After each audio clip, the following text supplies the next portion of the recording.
Kami kagum akan Engkau Tuhan. Kau tidak pernah sekali-sekali meninggalkan kami. Kami nikmati hadirat-Mu ada di tengah-tengah kami.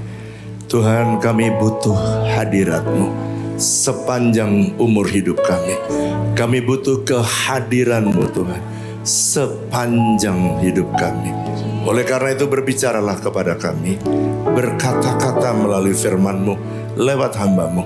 Urapi hamba-Mu dan urapi setiap kami, supaya kami boleh diteguhkan, dikuatkan dan diarahkan melalui firman-Mu. Terpujilah nama-Mu dalam nama Tuhan Yesus. Setiap kita yang siap diberkati sama-sama katakan amin. Tepuk tangan yang meriah buat Allah kita. Silakan duduk Bapak Ibu.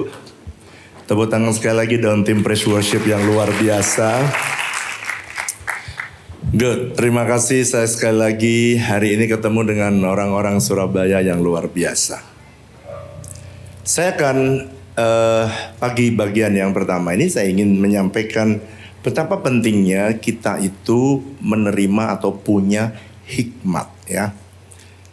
Kenapa sih Pak orang perlu punya hikmat?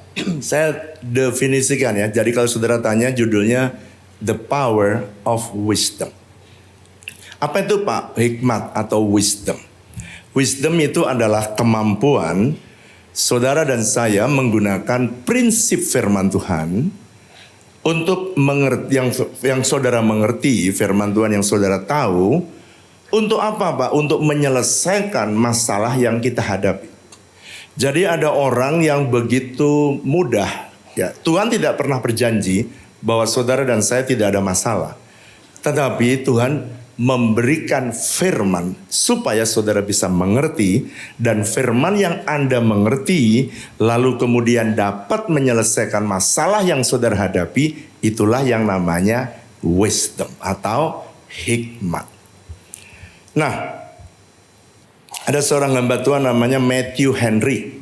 Dia berkata gini, the more reverence we have for the word of God, the more joy we shall find it. Semakin saudara bertemu dengan firman Tuhan yang hidup dan Anda mengerti, maka semakin saudara akan bersukacita untuk saudara bisa mendapatkannya. Nah, satu hari saya ketemu, kalau saya punya persoalan, saya punya bapak rohani. Dan kalau saya cerita pergumulan yang udah 3 bulan misalnya, saya gumulkan, saya doakan.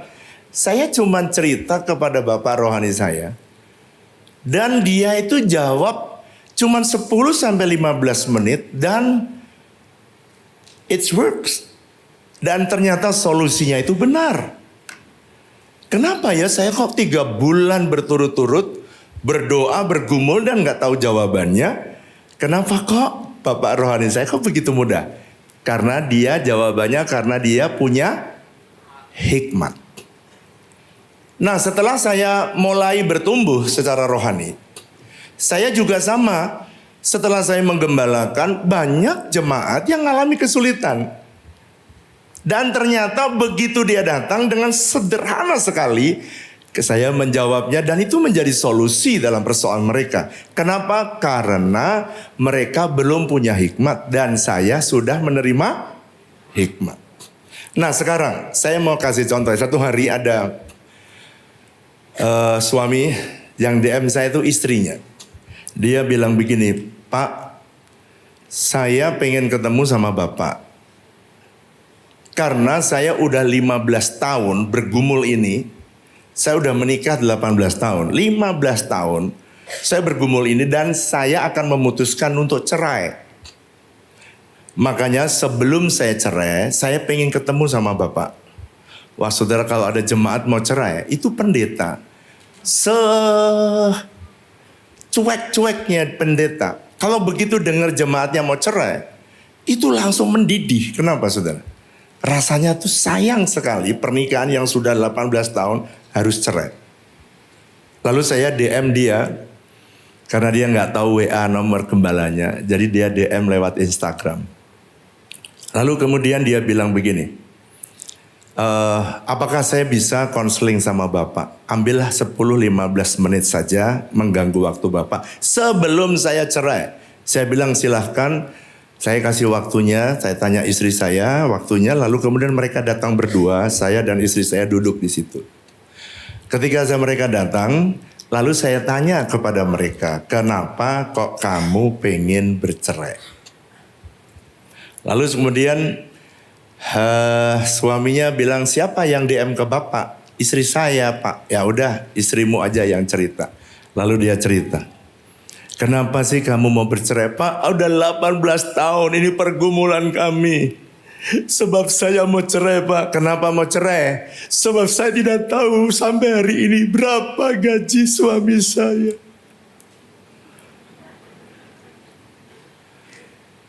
Dari ketawamu ada juga yang punya pergumulan yang sama ya. Ada suami-suami yang gak memberikan berapa gaji sepenuhnya kepada istrinya.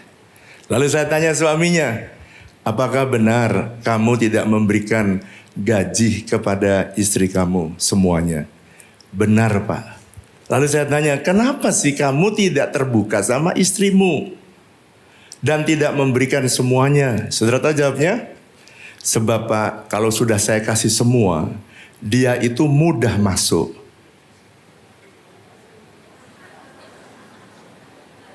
Tapi susah keluar.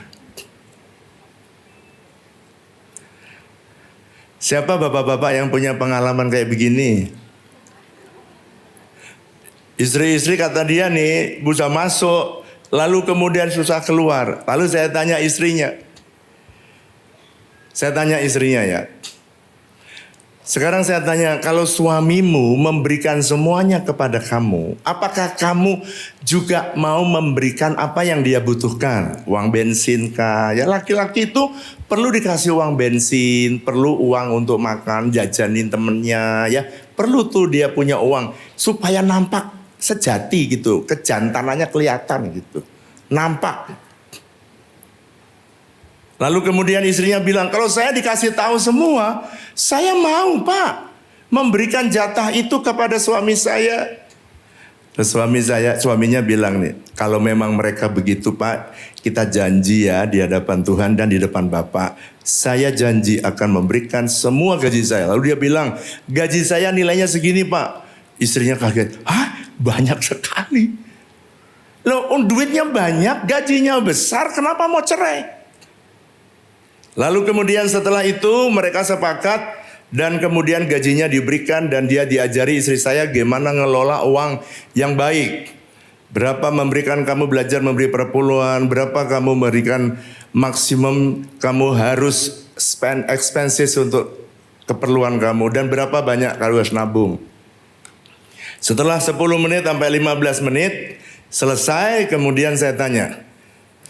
Istrinya, jadi kamu 18 tahun sekarang bergumul ya. Jadi mau cerai enggak? Enggak Pak, gaji suami saya ternyata besar Pak. Enggak jadi cerai Pak. Cari yang begini susah Pak.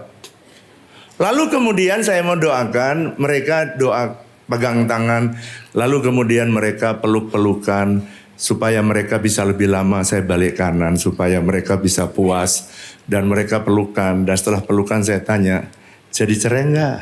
Enggak. 18 tahun bergumul, lalu kemudian selesai hanya 10 sampai 15 menit. Dan sampai hari ini mereka bilang, Pak suami istri saya bagus sekarang, suami saya sudah semakin terbuka dan sekarang saya bahagia. Pertanyaannya, kenapa mesti bergumul 18 tahun? Kenapa selesai dalam 10 dan 15 menit? Karena kita memiliki apa? Hikmat. Jadi hikmat itu datangnya dari mana Pak? Datangnya firman Tuhan yang bisa menyelesaikan persoalan saudara adalah firman Tuhan yang saudara mengerti. Kalau firman Tuhan tidak saudara mengerti, firman itu tidak bisa menyelesaikan persoalan saudara. Coba ya, saya ajak saudara membaca, saya akan eksposisi dari firman Tuhan ini. Mari buka bersama dengan saya Matius 13. Kita baca bersama-sama ya. Matius pasal 13. Boleh saya minta air satu? Ya. Matius pasal 13 ayat yang Mari baca ya. Terima kasih Pak. Matius pasal 13. Mari baca bersama dengan saya ayat yang ke-19. Baca bareng-bareng ya. Saya cerita dulu baru kita baca. Satu hari Tuhan Yesus memberikan pengajaran kepada murid-muridnya tentang perumpamaan. Ada benih yang ditabur di tanah yang berbatu, ada tanah yang pinggir jalan berbatu, kemudian semak, lalu kemudian yang keempat tanah yang subur. Sekarang Yesus menjelaskan, mari baca ya, ayat yang ke-19. Apa itu artinya tanah yang ditaruh di pinggir jalan? Mari baca ayat 19, baca bareng-bareng. 1, 2, 3. Kepada setiap orang yang mendengar firman tentang kerajaan surga, tetapi apa? Garis bawah itu kalimat itu, tetapi mereka tidak apa saudara? Mengerti. Datanglah apa? Si jahat dan merampas yang ditaburkan dalam hati orang itu. Itulah benih yang ditaburkan di pinggir jalan. Jadi kalau saudara dengar firman Tuhan seperti ini, baca firman Tuhan dan Anda tidak mengerti, maka firman itu akan diambil. Dan firman ini tidak bisa menolong saudara menyelesaikan persoalan yang saudara hadapi. Sekarang kita membaca ayat yang ke-23 sekarang. Kalau tadi firman yang tidak mengerti, sekarang ayat 23, mari baca dengan suara keras. 1, saudara baca sendiri yang keras ya, 10 kali lebih keras dari suara tadi. Ayat 23, 1, 2, 3. Yang ditaburkan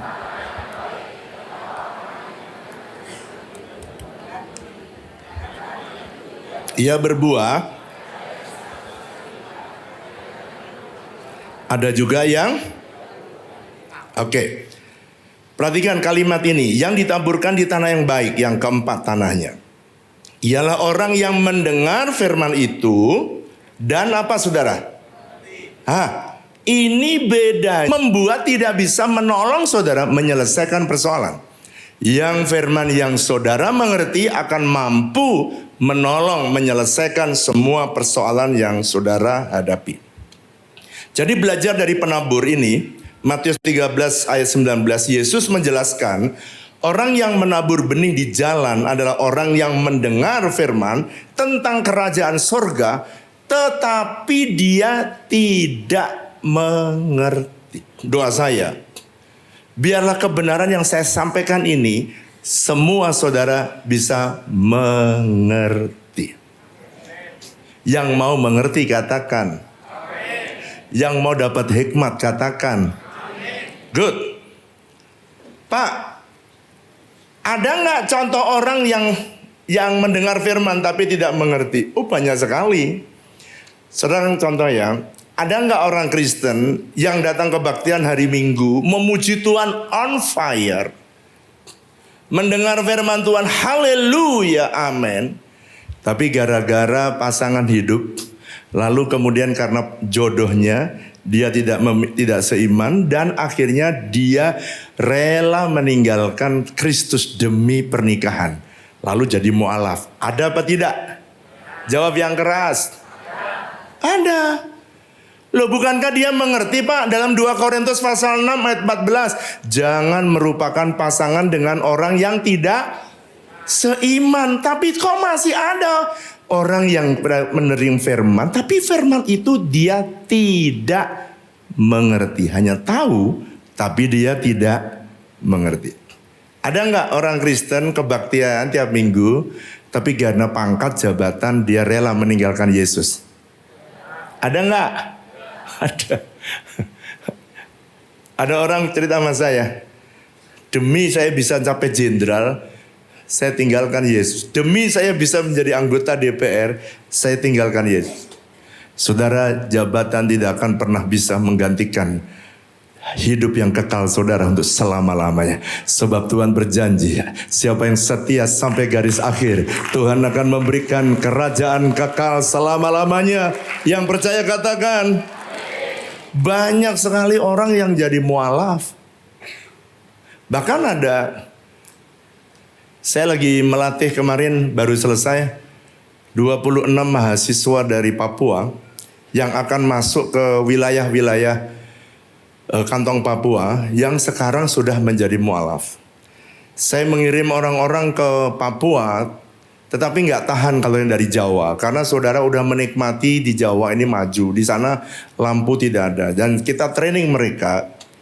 Ternyata ada satu desa yang mereka tidak bisa, ya mereka itu nggak bisa hidup, akhirnya utang sama orang-orang yang jualan, orang-orang Bugis. Dari kota masuk ke desa-desa, membeli sayur, membeli ikan.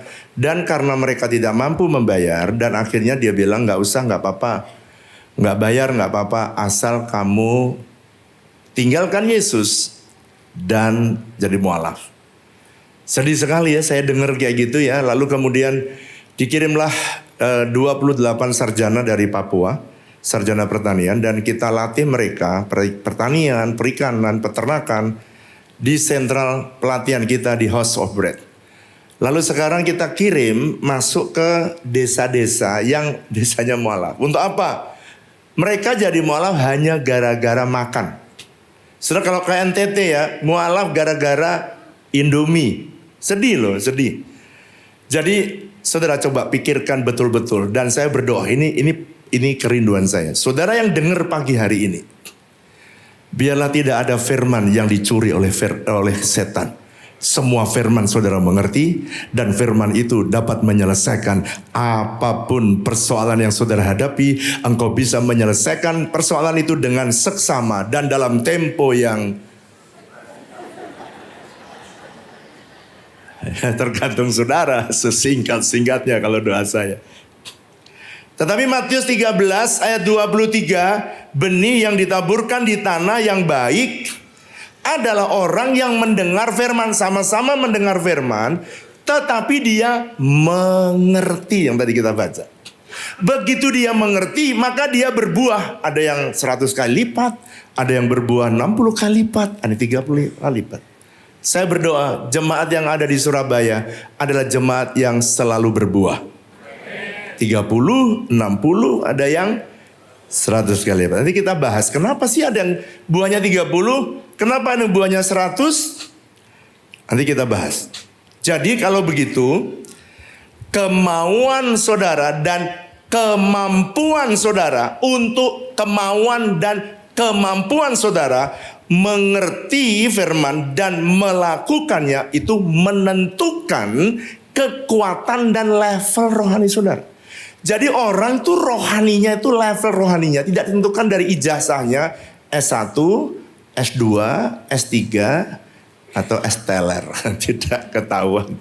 Yang menentukan orang bisa menyelesaikan masalah bukan karena jabatan yang tinggi, tetapi kemampuan dia mendengar firman Tuhan.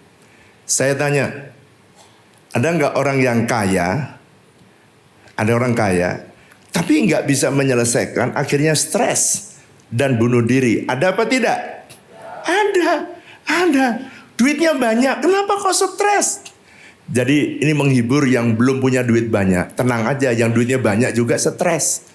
Lebih baik saudara nggak punya duit banyak, tapi saudara punya firman. Saudara bisa menyelesaikan semua persoalan saudara. Ada seorang hamba Tuhan namanya R.C. Sproul. Dia berkata, the more I expose myself to the word of God, the greater my faith. Semakin saya itu membiarkan firman Tuhan itu masuk dalam hidup saya, atau hidup saya terekspos dengan firman Tuhan, terbuka dengan firman Tuhan, makin mengerti saya firman Tuhan, the greater my faith will be. Semakin besar iman saya bertumbuh.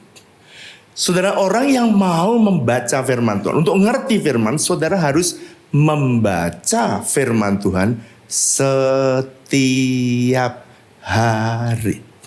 Saya mau tanya, kalau tadi kan saya tanya siapa yang mau dapat hikmat, semua pengen dapat hikmat. Sekarang siapa yang sudah membaca firman Tuhan setiap hari? 1, 2, 3, tinggi-tinggi, 4, 5, 6. Wow, engkaulah orang-orang yang punya kandidat mendapatkan hikmat.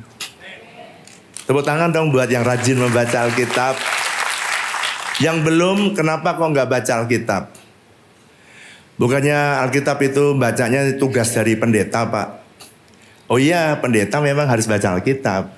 Tetapi saudara, kalau mau dapat hikmat, saudara harus baca Alkitab setiap hari. Mari katakan bersama saya, kalau saya, kurang keras, kalau saya mau mendapatkan hikmat, saya harus, kurang keras, saya harus, kurang kenceng, saya harus membaca Alkitab setiap hari. Coba ya, disentuh temennya kanan kirinya bilang gini, kamu baca Alkitab setiap hari ya, mulai sekarang ya gitu. Coba ngomong-ngomong yang baik, jangan menghakimi tapi ngomong. Apalagi kalau suami, istri, anak, coba ngomong.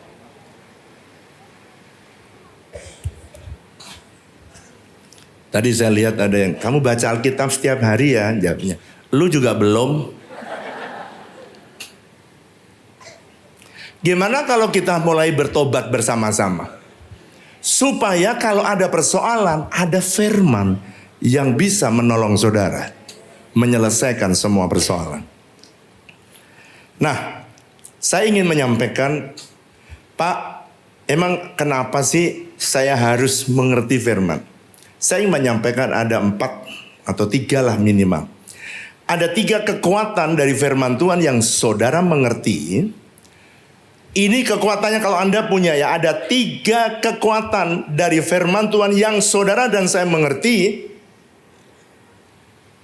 Dan saudara mau melakukannya, firman ini mampu melakukan 3 atau 4 hal ini.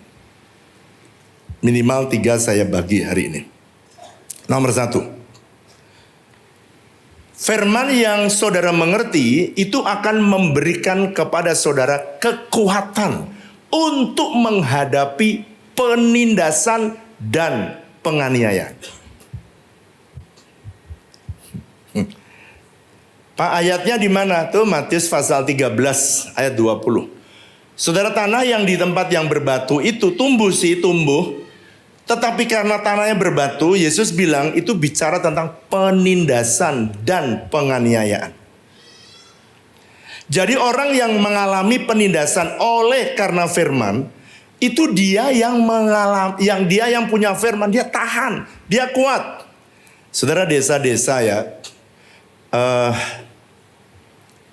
desa-desa yang di Papua, kalau saudara pergi ke Papua tuh sedih sekali. Ya, kita sudah mengirim lewat Yayasan Indonesia Cerdas, mengirim guru-guru di Papua. Itu ada 1.500 sekarang, bekerja sama dengan Pemda tingkat 1 dan Pemda tingkat 2. Guru-guru sekarang di sana tuh langka sekali.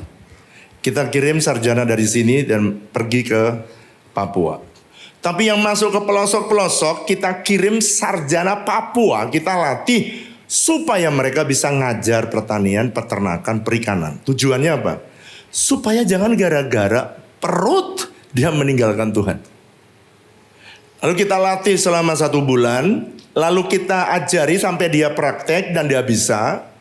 Sampai saya membuat research bagaimana supaya kalau nggak ada listrik, nggak ada motor, nggak ada pompa, kita bisa melakukan pertanian yang dengan teknologi yang memungkinkan untuk mereka bisa melakukan. Sebab mereka sarjana pertanian.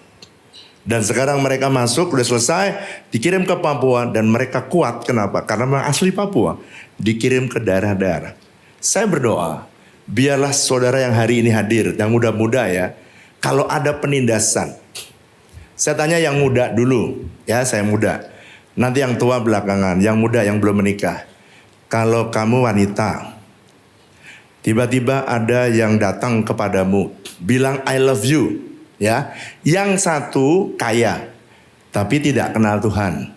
Yang satu tidak kaya, tapi sering datang ke GSJS atau dia jemaat GSJS. Saya tanya, yang belum menikah ya, jangan yang udah menikah. Pilih yang kaya atau yang tidak kaya? Jawab yang keras, ada orang apa enggak sih? Pilih yang kaya apa enggak kaya? Hah? Ya singer yang jawab, yang jemaat. Yang jawab yang kaya atau yang tidak?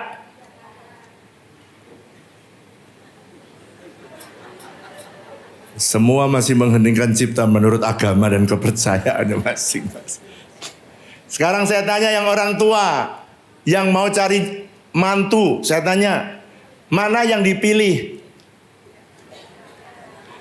Tidak kaya tapi cinta Tuhan, kaya raya tapi tidak kenal Tuhan. Ayo pilih mana? Tidak kaya, Pak. Bapak belum punya mantu kali ya? Udah punya mantu, Pak? Belum, akan ya, Pak? Biarlah pilihanmu sesuai dengan kehendak Tuhan ya, Pak. Ini contoh jemaat GSJS yang mengerti firman. Ada penindasan sekalipun, tapi tetap setia, memilih setia kepada Tuhan Yesus. Tepuk tangan yang meriah buat Allah kita. Katakan amin. Sebab semua kita akan mengalami penindasan. Pasti. Saudara, saya dari Banten ya, dari Tangerang. Disuruh Tuhan masuk ke gereja, suruh buka daerah-daerah yang notabene orang-orang kadrunnya banyak sekali. Wong gak kadrun aja sekarang jadi kadrun. Saudara masuk ke Cilegon, ada perda, tidak boleh ada gereja. Masuk ke Pandeglang, tidak boleh ada gereja. Semua perda, tidak boleh ada gereja. Tapi Tuhan menyuruh. Ya kita jalan saja. Saya ingat saya 10 orang, saya khotbah di depan 10 orang di Cilegon. Pagi-pagi saudara, udah dilemparin batu. Keludak. Jam 7 pagi. Lalu kemudian batunya turun ke gereja, ke rumah tempat saya melayani. Terus yang punya rumah, Pak, tolong Pak, jangan lama-lama khotbahnya. Kenapa? Habis genteng saya, Pak.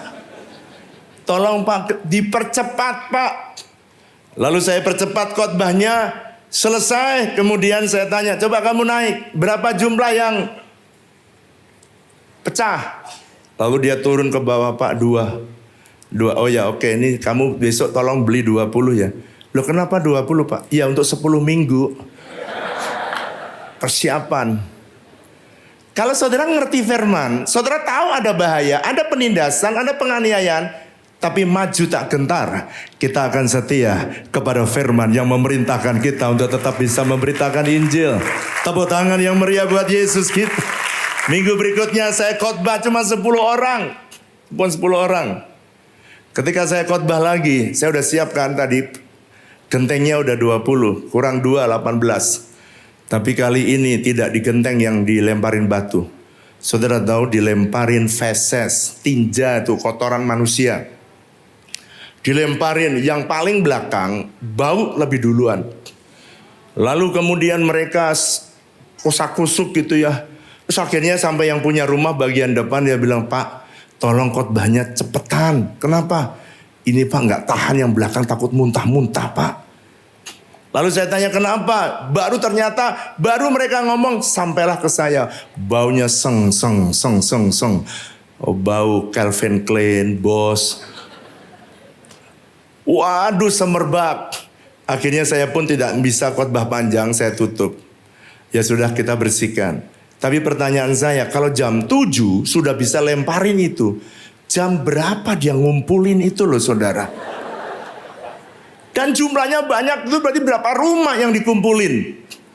Tetapi saudara ya, kalau saudara setia, sekalipun saya dianiaya berulang kali, dilemparin kaca pecah berulang kali, disuruh tutup berulang kali.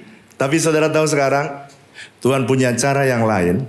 Dan Tuhan bilang gini, kamu sudah doa sudah, kamu sudah berani sudah, kamu ikat sudah, tapi yang belum, kamu belum kasih mereka, kamu belum cintai mereka. Tuh, cari masalah yang dalam hidup mereka, kamu tolong. Lalu saya cari masalahnya apa? Yang miskin, kasih sembako. Yang belum sunat, sunatin semua. Dan saya panggil dokter-dokter, saya kumpulkan, kamu mau gak nyunatin orang susah? Siap Pak. Lalu satu hari saya panggil dan dokter berkata, kita udah siap, baju koko udah siap. Lalu kemudian saya bilang sama Pak Samad dan sama Pak Ketua MUI, tolong kumpulkan semua yang mau sunat. Dan saya perintahkan dokter, siapa yang datang kamu potong. Dan pastikan putus, jangan sampai di tengah jalan tidak putus. Kamu tanggung jawab. Siapa? Saudara tahu, kasih sembako, kasih sunat, dikasih pemeriksaan gigi, kasih pakaian. Lalu kemudian ketua MUI-nya bilang gini, kalau ada yayasan yang baik hati kepada orang miskin, kegiatannya akan aman di Cilegon. Sejak itu saudara, boleh tepuk tangan saudara.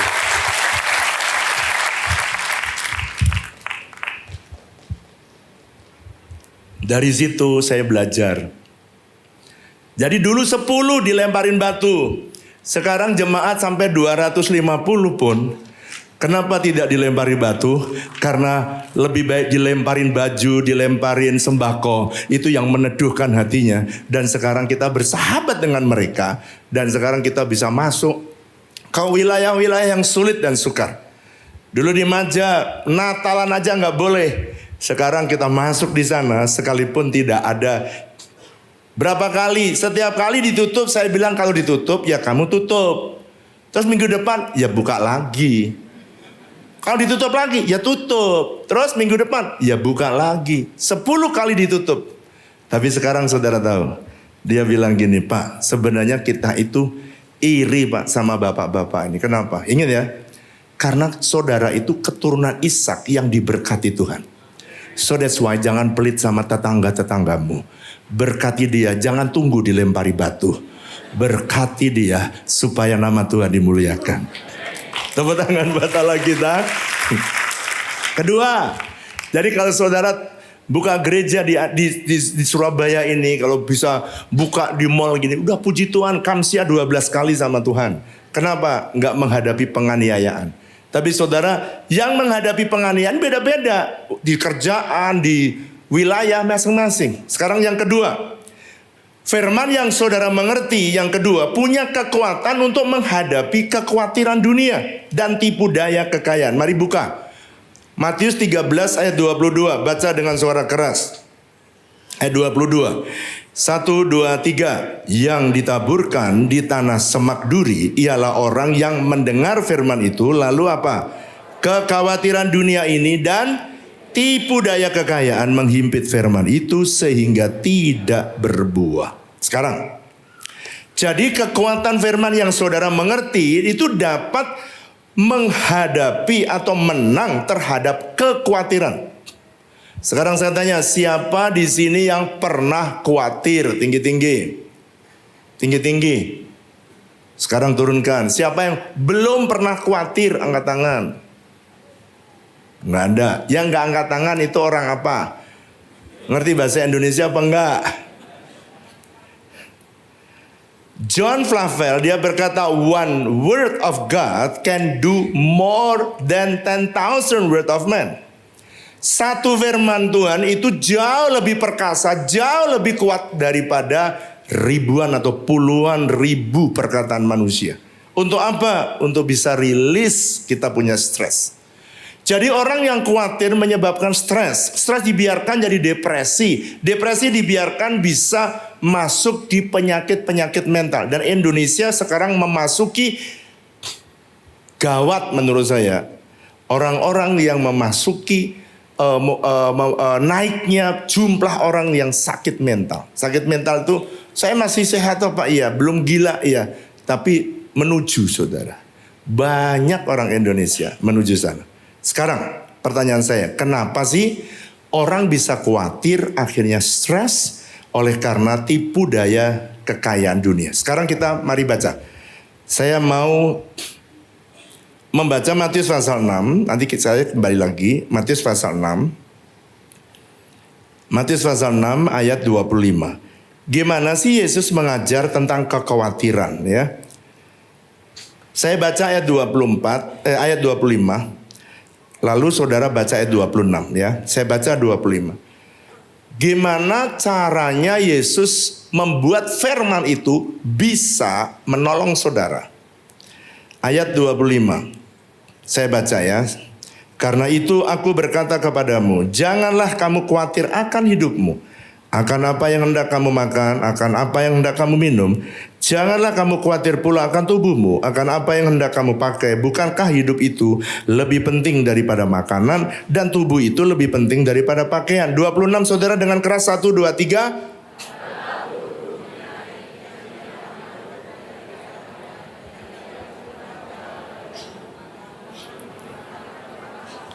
Bukankah kamu jauh melebihi burung-burung itu? Pada waktu Yesus berkata tentang kekhawatiran, ayat 26 dikata, pandanglah burung-burung itu. Lihat burung-burung. Ini bukan berarti saudara pulang dari kebaktian ini lalu memelihara burung. Terus saudara pandangin di rumah supaya hilang kekhawatiran. Bukan itu. Ini namanya perumpamaan, itu harus dicerna. Kalau orang khawatir itu biasanya disebabkan karena cara dia memandang kehidupan berbeda dengan cara Tuhan memandang kehidupan. Kenapa orang khawatir? Karena apa yang dilihat tidak sama dengan apa yang difirmankan Tuhan. Kenapa orang khawatir? Semua orang khawatir itu berhubungan dengan cara memandang. Makanya Yesus bilang, pandanglah burung. Bukan burung, kalau saudara khawatir terus pergi lihat burung, bukan. Cara pandang saudara. Sekarang saya minta WL yang pria tadi boleh maju ke depan. Tolongin saya, ya sini ya. Saya biar saudara bisa. Kenapa sih Pak orang bisa khawatir? Bisa karena penyakit. Tuhan Yesus bilang, oleh bilur Yesus kamu sembuh. Tetapi kenyataannya dokter bilang umurmu tinggal 3 bulan.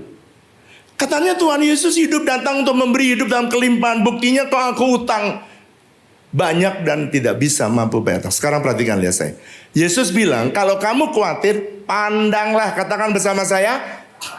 Yang dipandang apa? Firman Tuhan. Kalau saudara lihat faktanya, saudara pasti akan mengalami kesulitan.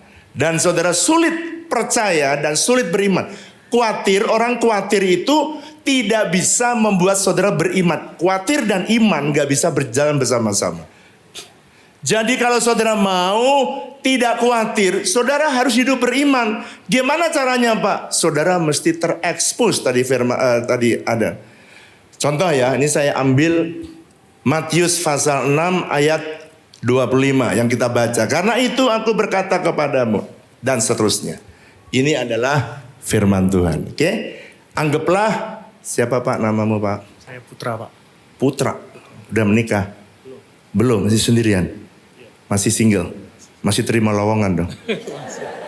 Ini kalau yang begini saudara, ini udah WL, cinta Tuhan, suaranya bagus, bisa daftar. Pegang ya Pak sebentar ya. Kalau WL, kenapa saya cari WL? Dia pasti baca Alkitab setiap hari, begitu ya? Ya. Sekarang, anggap ini semua, setiap kepala ini adalah persoalan. Ya, kamu bermasalah dengan semua orang yang kepalanya di sini ada. Oke? Anggap ini punya persoalan. Anggap ini ribuan persoalan yang saudara hadapi. Kalau saudara lihat dengan matamu, kelihatan nggak orang-orang ini? Masalahnya kelihatan? Kelihatan. Masalahnya kamu nampak nggak? Nampak. Sekarang kamu baca Alkitab, baca firman, pandang firman Tuhan. Pak baca ya, oke. Lebih dekat lagi, oke. Ketika dia memandang firman Tuhan, Tuhan bilang nih, pandanglah burung-burung tuh. Walaupun dia tidak menabung, dia tidak menabur, dia tidak menanam, tapi dia tetap diberi makan oleh Bapamu di surga. Sekarang lihat, Pak Putra, belum menikah kok, Putra aja ya.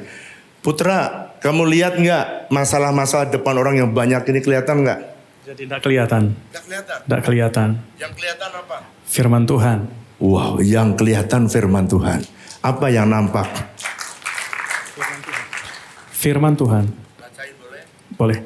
Matius 6 ayat 25. Karena itu aku berkata kepadamu, janganlah khawatir akan hidupmu, akan apa yang hendak kamu makan atau minum. Dan janganlah khawatir pula akan tubuhmu, akan apa yang hendak kamu pakai. Bukankah hidup itu lebih penting daripada makanan dan tubuh itu lebih penting daripada pakaian? Kalau saudara terekspos dengan firman Tuhan, persoalan tidak akan kelihatan. Kenapa saudara melihat persoalan? Karena kau tidak terekspos, kau tidak memegang, kau tidak memandang firman Tuhan. Hukum yang jauh lebih besar dari persoalanmu. Firman Tuhan yang menjadikan bumi, dia bisa menolong saudara. Inilah jemaat GSJS yang ada di Surabaya. Tepuk tangan yang meriah. Katakan amin. Terima kasih Pak Putra. Ya, habis ini kamu pasti akan dapat WA, kamu DM akan banyak. Yang cari mantu ya. Pak, kenapa sih? Ya karena kita lihat fakta berbeda dengan janji Tuhan. Tapi kalau saudara membaca firman Tuhan dan saudara mengerti, Anda pegang firman Tuhan, saudara akan melihat mujizat Tuhan setiap hari. Tuhan akan bisa buat mujizat dalam kehidupan saudara setiap hari. Apapun persoalan yang saudara hadapi. Pak, kenapa sih? Coba satu lagi ayat. Mari baca ayat yang ke-27 dan 28. Yesus mengulang lagi. Siapakah di antara kamu yang karena kekhawatirannya dapat menambah sehasta saja dari jalan hidupnya? Dan mengapa kamu khawatir akan pakaian? Mari baca dengan keras. 1, 2, 3. Perhatikanlah bunga bakung di ladang yang tumbuh tanpa bekerja, tanpa. Perhatikan, yang tadi kita pandanglah pakai apa? Mata. Perhatikanlah pakai apa? Pandanglah pakai apa? Mata. Kalau perhatikanlah pakai apa? Pakai mata. Saya memperhatikan gerak-geriknya, pakai apa? Ya mata.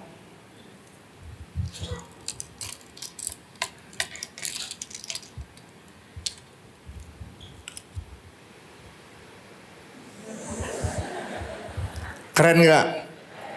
Ya udahlah. Sekarang saya tanya saudara. Tadi saya lihat baju putih, baju hitam, baju merah. Tapi ketika saya menggunakan kacamata biru, semua bajumu nampak biru. Kenapa tadi saya lihat ada yang putih, ada yang merah, kenapa semua jadi biru? Karena saya menggunakan cara pandang atau cara memperhatikan saudara dengan cara pandang dunia. Coba kalau saya menggunakan cara pandang Tuhan, ini yang membuat orang khawatir. Karena orang dunia semua pakai kacamata yang sama, maka saudara semua persoalan yang dialami oleh orang dunia, kekhawatiran yang sama juga dialami oleh jemaat. Padahal sebenarnya kalau kau pakai cara pandangmu dengan cara pandangnya Tuhan sama, kekhawatiran itu akan sirna karena saudara lebih percaya kepada cara pandang Tuhan melihat persoalan saudara daripada saudara melihat cara pandangmu sendiri. Dan itulah yang membuat saudara makin beriman dan saudara makin benar dan makin sungguh-sungguh di depan Tuhan. Sangat berbeda ketika saya menggunakan kacamata yang ini. Clear kembali. Lihat yang kepalanya hitam ya hitam, kepalanya putih ya nampak putih. Tapi kalau saudara menggunakan cara pandangnya Tuhan, saudara akan melihat semua ini dan saudara bisa mempercayai. Saya tidak pernah lihat burung ikut menyembah di GSJS, tapi dia begitu percaya bahwa Tuhan bisa menghidupi dia. Bukankah orang GSJS lebih pintar daripada burung? Bukankah orang GSJS lebih ganteng dan lebih cantik daripada burung-burung? Kalau burung dipelihara, kau pasti dipelihara. Tagihan listrikmu dipelihara, tagihan sekolahmu pasti dipelihara, bisnismu untuk tagihan berikutnya dipelihara, makananmu tahun depan dipelihara, keuntunganmu tahun depan dipelihara. Why? Karena dia Tuhan yang menepati janjinya. Kalau dia sudah berfirman, dia selalu menepati janjinya.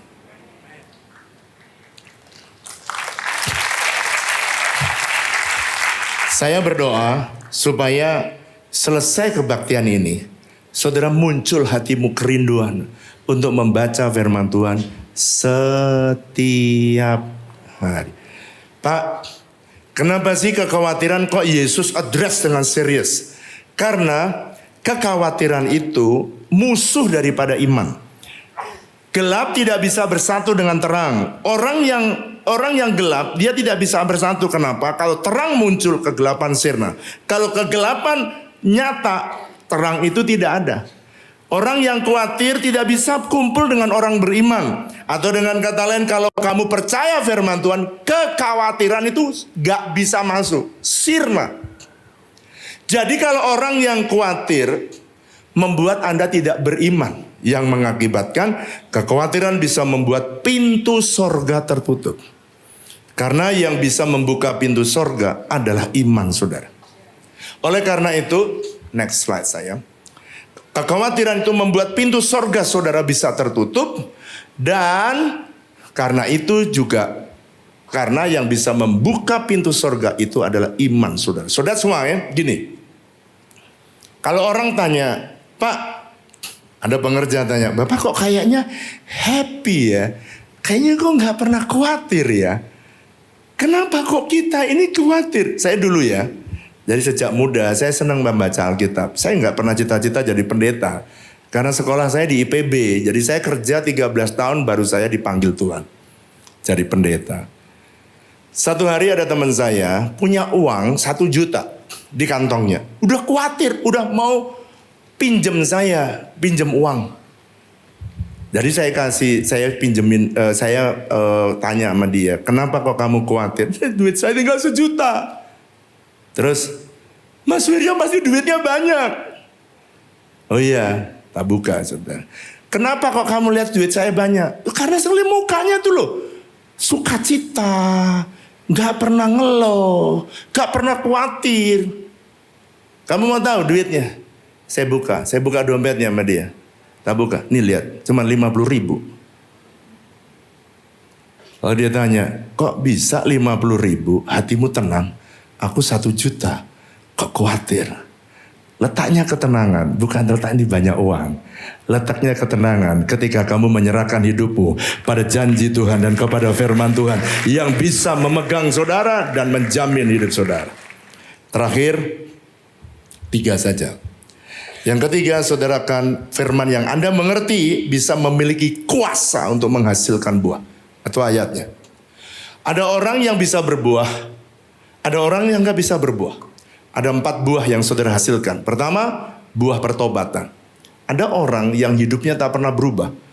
Yang dulu marah-marah, tukang bohong.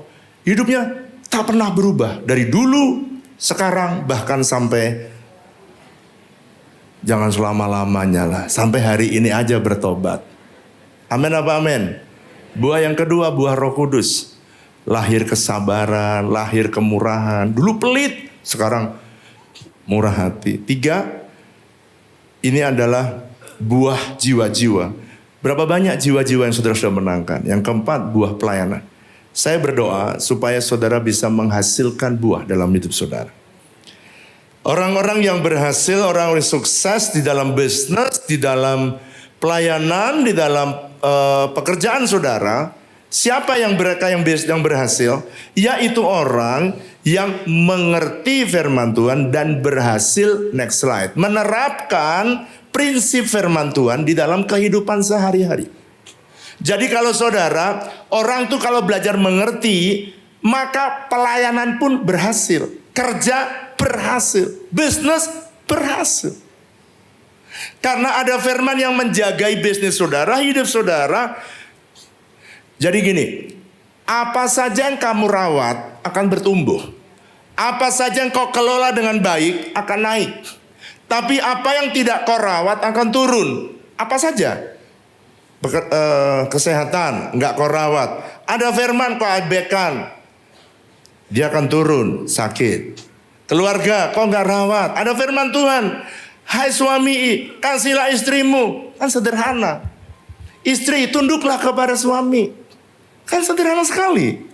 Tapi kalau kau langgar, kau biarkan keluarga cerai. Seperti yang tadi, mau cerai 18 tahun. Kenapa? Gak mentaati firman. Apa saja, uang gak Anda kelola habis. Bisnis juga gak Anda kelola, juga gak bisa naik.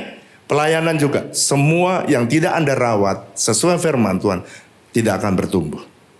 Terakhir, D.L. Moody berkata gini, when we find a man meditating on the word of God, my friend, that man is full of boldness and full with and he is a successful. Dia akan menjadi pribadi yang berani dan dia menjadi pribadi yang sukses. Kenapa dia sukses? Karena dia senang memperhatikan firman, mengerti kebenaran firman Tuhan. Itu sebabnya kalau pulang ke rumah, sekarang firman Tuhan mudah sekali. Saudara taruh di HP, ada bisa baca firman Tuhan dimanapun saudara berada. Setiap hari saudara bisa membaca firman Tuhan. Sekarang ini statement saya yang terakhir. Saya minta pemain musik boleh kembali. Kenapa Pak ada yang berbuah 100? Kenapa ada yang berbuah 50? Kenapa ada yang berbuah 30? Nah ini, kenapa ada yang 100? Kenapa ada yang 60? Kenapa ada yang 30? Ini tergantung dari seberapa Anda berbuahnya, seberapa Anda mengerti level kebenaran firman Tuhan.